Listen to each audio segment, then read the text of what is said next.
क्या बोलो? वंदे मातरम आज बड़े हर्ष का और गर्व का विषय है कि हमारे यहाँ मुख्य अतिथि, विशिष्ट अतिथि पधारे हुए हैं, जिनका परिचय श्री राम जी महंत जी गुरुदेव पंचमुखी हनुमान आश्रम नंदी गौशाला देंगे और अतिथियों से भेंट करके हम उनसे आज स्वतंत्रता दिवस पर 76वें स्वतंत्रता दिवस पर उनसे वार्ता करेंगे। धन्यवाद। बोलो भारत माता की जय। हमारे महाराज जी महामंडलेश्वर हैं और हमारे जो है महाराज जी राष्ट्रीयवादी विचारधारा के हैं। इन्होंने आरएसएस और विश्व हिंदू परिषद के बड़े बड़े पदों को संभाल कर उन्होंने गांव-गांव जाकर समरसता की एक भूगोल जो है जो उन्होंने जागृति की है, उसके अनुसार हमारे यहाँ पे हर वर्ष की भांति इस वर्ष भी जो है गणतंत्र दिवस बढ़िया धूमधाम से मनाया गया है। उसके उपलक्ष्य में महाराज जी मुख्य अतिथि के रूप में आज शहरवासियों के बीच में पधारे और उन्होंने अपने उद्बोधन से सारे युवाओं को जागृत करने का संबोधन किया, एक ध्वज के नीचे और संगठन के नीचे आने का आह्वान किया है। कि आज हमारे यहाँ मुख्य अतिथि के रूप में महामंडलेश्वर ओमकार दास जी गुरुदेव का सानिध्य प्राप्त हुआ और उन्होंने 76वें स्वतंत्रता दिवस पर ध्वज फहराकर हमको सबको आशीर्वाद और अनुग्रहित किया। आज हम इसी बेला में महाराज जी से वार्ता करके उनके राष्ट्र प्रेम और राष्ट्रभक्ति से अवगत होकर मार्गदर्शक प्राप्त किए। आइए हम आपको वार्ता कराते हैं महाराज जी से। जय हिंद, जय भारत, जय श्री राम। मध्य प्रदेश गुना जिला के अंतर्गत श्री पंचमुखी हनुमान मंदिर गुना में महान श्री सियाराम दास जी, उनका जो देशभक्ति के प्रति जो भावना है देश के प्रति, वो सबको दिख रही है और कई वर्षों से वो यहाँ स्वतंत्रता दिवस मना रहे हैं। उसके लिए वो हमको पहले से बोले थे कि आपको 15 अगस्त को आना है, हर हालत में कहीं पर भी रहें। वैसे हम आरएसएस और विश्व हिंदू परिषद से जुड़ा हुआ है, जगह जगह सनातन धर्म और सनातन संस्कृति के लिए काम करते हैं हम, सनातन संस्कृति के लिए काम करते हैं हम। और ऐसा सबके अंदर ये देश भावना होनी चाहिए। हमारा ये आग्रह है कि सियाराम दास जी नहीं, भारत के जितने महापुरुष हैं, संत हैं, उनको भी आज आवश्यकता है कि वो समाज और देश की तरफ ध्यान दें। अपने से थोड़ा बाहर आने की उनको आवश्यकता है।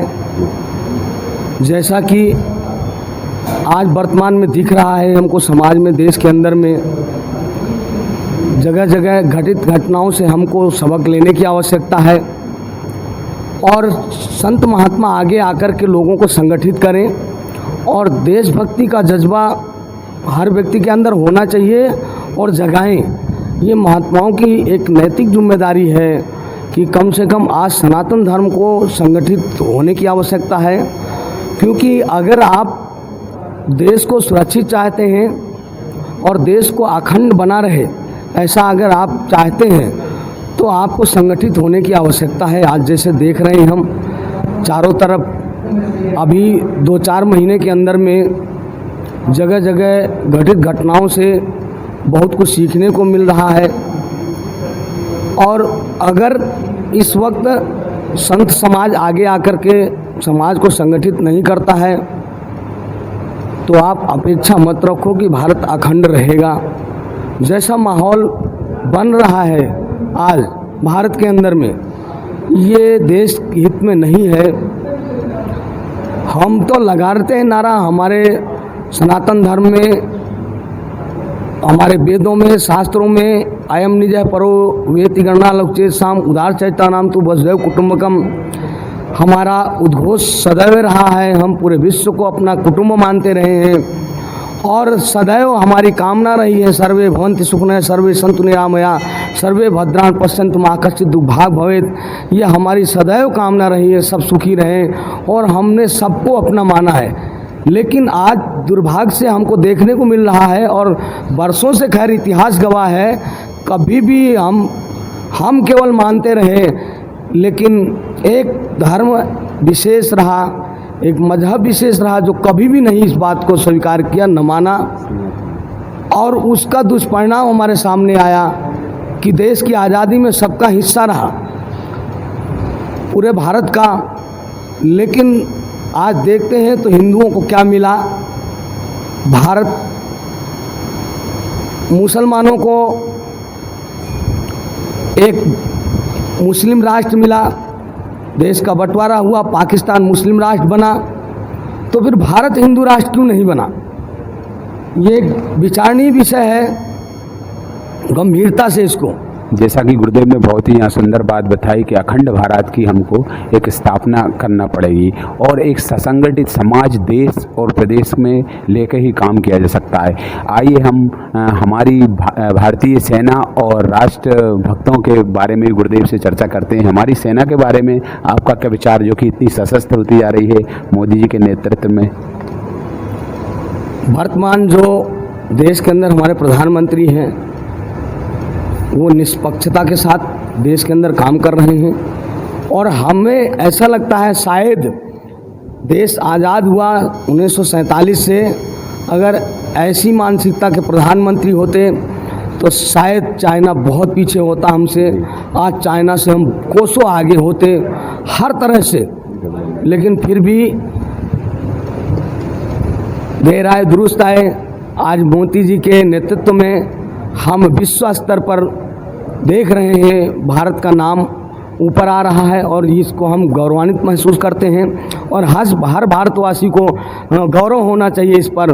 और आज आवश्यकता है हमको जाति, धर्म और संप्रदाय से हट कर के हमको विचार करने की आवश्यकता है, जिससे हमारे देश का भला हो, हमारा देश संगठित रहे, हमारा देश अखंड रहे। इस पर हमको चिंतन करने की आवश्यकता है। विशेष करके सनातन धर्म को मानने वाले इस पर ज़रूर चिंतन करें, हमारा आग्रह है, अनुरोध है। और हम अगर संगठित रहेंगे तो ही देश को हम अखंड रख सकते हैं। अगर हम संगठित नहीं रहे तो फिर हम इसमें सक्षम नहीं रहेंगे। हम मानते हैं हमारी सेना बहुत मजबूत है, पूरे विश्व स्तर की, हमको गौरव होता है सेना, लेकिन सेना ही क्या करेगी? देश को भी एक संगठित होने की आवश्यकता है।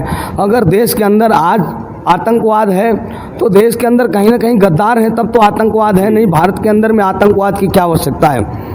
वो कहीं ना कहीं उनका भरण पोषण हो रहा है, वहाँ उनको संरक्षण मिल रहा है, तभी तो आतंकवादी मौके का फ़ायदा उठा करके हमारे भाइयों को मारते हैं। यहाँ बहुत ही अच्छी और सुंदर बात गुरुदेव ने ये बताई है कि देश की सेना वो तो अपना काम कर ही रही है बॉर्डरों पे, जो बाहर से आए हुए उग्रवादी आतंकवादियों को निशाना करके उनको अपने स्वर्गलोक या मृत्युलोक पे पहुंचाई देती है। लेकिन यहाँ एक विशेष बात ये है कि अपना लोगों को अपना फर्ज भी याद करना चाहिए, और वो देश और अपने राज्य की समृद्धि के लिए वो अपना दायित्व समझकर निर्वहन करें। ऐसी ही मनोकामना और आशाओं के साथ हम आपसे दोबारा भेंट करेंगे। ऐसे गुरुदेव से दोबारा मुखारबिंद होंगे, और गुरुदेव के बहुत बहुत शुभकामनाएं और आशीर्वाद ऐसा ही बना रहे। जय हिंद, जय भारत, जय श्री राम, जय श्री राम। और हम लास्ट में एक बात ज़रूर बोलेगा जी जी, कि जो आज देख रहे हैं हम, अभी भी हमको सुनने में आया समाचार में कि जैसे उत्तर प्रदेश के अंदर में एक जगह पाकिस्तान का झंडा फहराया गया, तो ये हमारा अभी भी वक्त है, ये देशवासियों को एक संदेश के रूप में है कि वक्त रहते आप इस बात को गांठ बांधें, भारत अखंड रहेगा, अखंड रहेगा, अखंड रहेगा। आप चाहे कितने प्रयास कर लें, अगर आप संगठित होकर के और भारत के साथ में हैं तो ही आपका कल्याण है। अन्यथा अब हिंदू जाग गया है, आप कुछ भी अन्यथा नहीं सोचें, आपका ही नुकसान है, आपका ही नुकसान है इसमें। और भारत सदैव अखंड रहेगा, आने वाले समय में भी अखंड रहेगा, ये हमारी कामना है, शुभकामना है। और आज हर तरह से हिंदू संगठित हो रहा है, और जो नहीं है उनको संगठित होने की आवश्यकता है। अगर भारत को अखंड रखना चाहते हैं तो निश्चित रूप से संगठित हों, यही हमारा शुभकामना है और एक शुभ संदेश है। जय श्री राम, जय हिंद, जय भारत।